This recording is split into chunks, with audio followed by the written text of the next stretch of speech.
Good morning to the Metabolic Wealth Investing Network. Van Potts here. I hope you are all well. I hope you're excited for a great weekend. It's the end of the week, and I know I am for sure. So, I'm here for two things today. Number one, I'm going to update you on the extended fast that I'm on because I am on the backside of it, kind of in the middle of it, kind of on the backside. And then number two, I want to discuss with all of you the concept of fasting being a learned skill. Fasting being a learned skill, something that you learn, understand, teach yourself about.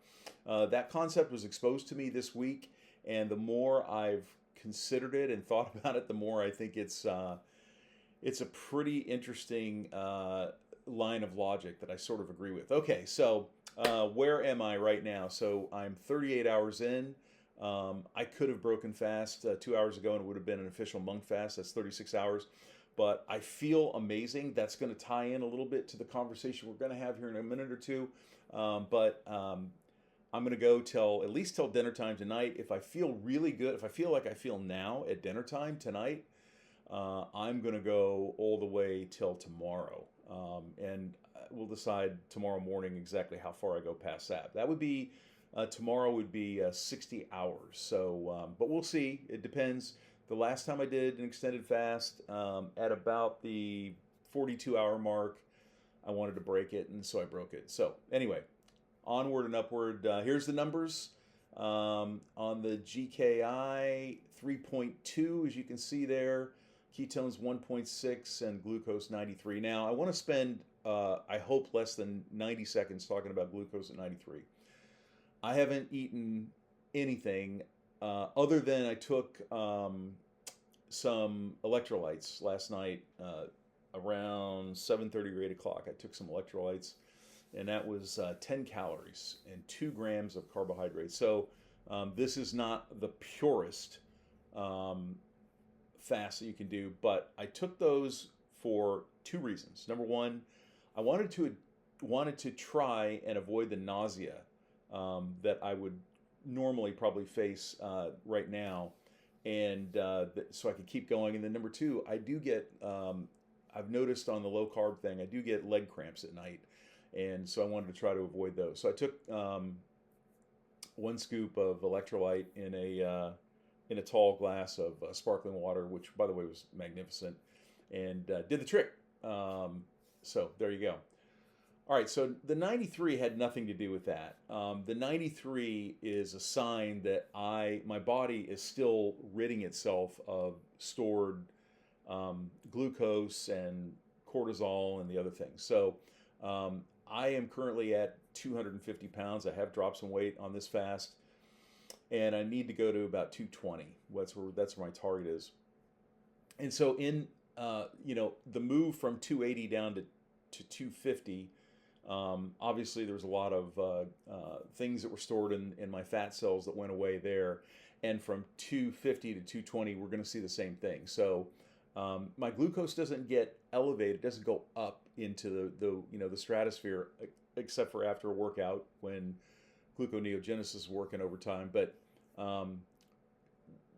as the ketones and the body is using fat and ketones, it's digging out things that were stored, and that's part of why it's 93. So it's way too late in the day for it to be part of the dawn effect. I haven't eaten anything, I haven't done anything, so I'm fairly certain that it's just my body ridding itself of things it doesn't need.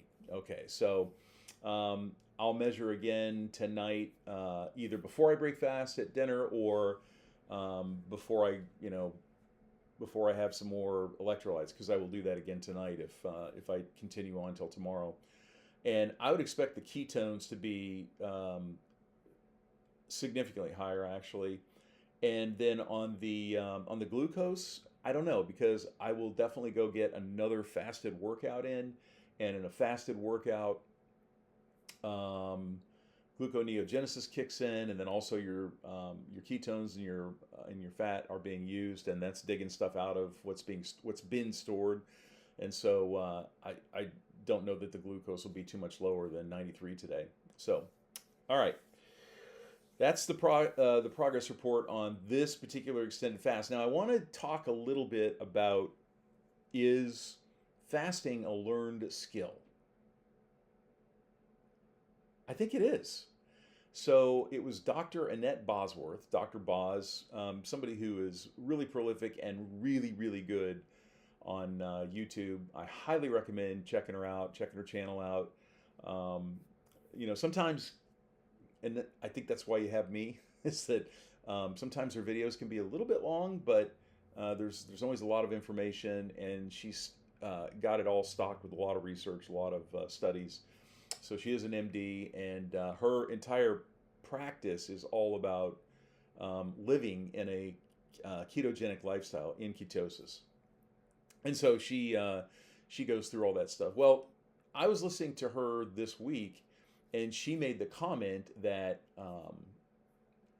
that fasting is a learned skill, and I kind of thought, interesting, and I didn't really think a whole lot about it until this particular fast, and even a little bit into the last one. So this is it's either my fourth or my fifth extended fast. And when I say extended, I mean past 24 hours. So this is another one, and it's going to be something. I keep saying I'm going to do more of it, and I'm going to do more of it, and this, I'm assuring you I am. It's getting easier. That's why I think it's a learned skill. It's getting easier. So at the end of the day, I know me, and I know my trigger times, and I get a little bit hungry, and the hunger pains kind of kick in, and that's usually like right about now, between say 10 in the morning and 1 o'clock in the afternoon, right around lunchtime. And then on into the night.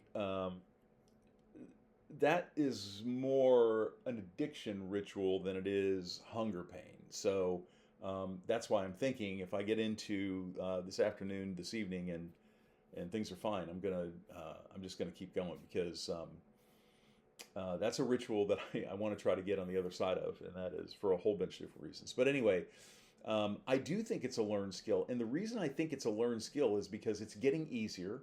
The number one thing I hear from people all the time, and thank you all for PMing me, for messaging me, I hear from so many of you guys, and I'm really, really grateful for it. And I hear from you because, you have questions, and it's not something you necessarily want to discuss in public, and I get that, so thank you. But one of the things that I hear so many people say is, I could never do that. I could never do a fast. I could never do, 24 hours and not eat. And I hear all kinds of different things.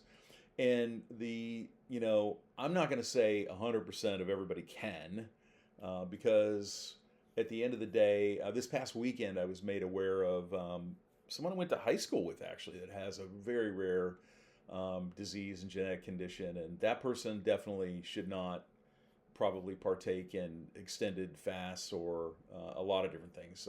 Very, very unusual situation. But for the majority of us, I think you can, and I think you can learn it. Most of us do have everything functioning completely normally, and your liver will make enough glucose to make sure you don't fall over backwards and pass out. If your liver doesn't, that's probably something that you need to see a doctor about, see a healthcare professional, because it should. So I do think that everybody can do it if they want to, and if they have the willpower to do it. So it is definitely a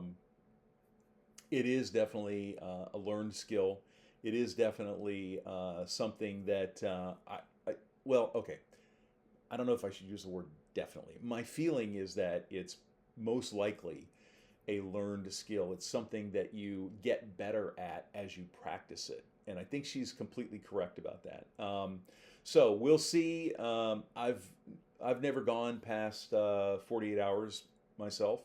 So if I do that and go into tomorrow, that's 60 hours when I get out of bed, and then we'll see from there. But I do know, once you get out past 72 hours, you probably should have somebody that you're talking with, and that's somebody that's maybe helping you a little bit, because My understanding is, and I haven't done this to have the personal experience, but my understanding is after 72 hours, you simply feel like you never need to eat again. And we all know that's not healthy and that's not realistic. So that's why they do say after when you start to go into 5 and 7 day fasts, and there's people that do 21-day fasts or even longer. When you start to get into those kinds of numbers, it's best to have a healthcare professional or somebody kind of looking after you a little bit. So anyway, that's it. I wanted to bring you up to speed on this extended fast, and then I wanted to talk about the idea that fasting is a learned skill and that you can do it. We can all do it, but it does take practice. I suppose before I leave, I should say that if you're going to practice it, what you want to do is do it in increments. It's exactly what I did.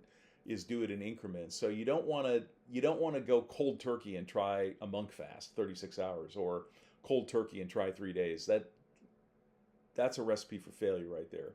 But the first thing you do is practice not eating anything between 7 p.m. and 7 a.m. That's 12 hours.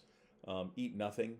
The next thing to do is after you've got that down and you're okay. The next thing to do is, and you should, by the way, you should do a minimum of 12 hours for your health, if no other reason.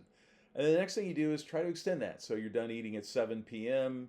Try not to eat until 9. Then try not to eat until 10 or 11 or 12. Anyway, you keep that up until you get to, like a 16 or 18 hour fast. And by the way, take your time. There's no reason, don't think that you have to do that overnight. You can practice that and get to a place over the course of 3 or 4 months. That's what I did. And then it's time for to try not to break to have your last meal at 6 o'clock at night, and then have your next meal 6 o'clock the next day. So that's 24 hours. And after you have that and you've done that a time or two, then try a monk fast, and then try extended past that. So I did my I had done a number of 24-hour fasts, and not always by design, by the way. Sometimes just life. But then I did my first 36-hour monk fast, and I did a second one, and then I went to 48 hours, and that's sort of the progression there. So that's how you do it. Van Potts, again, with the Metabolic Wealth Investing Network. I am glad you're here. Thank you. By the way, if you got anything out of this, definitely appreciate a like.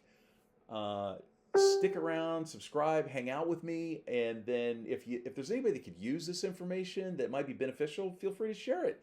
I really appreciate it. I'm trying to build this channel to help regular, busy people like me take care of their health and improve their health. That's it for now. Van Potts, Metabolic Wealth Investing Network.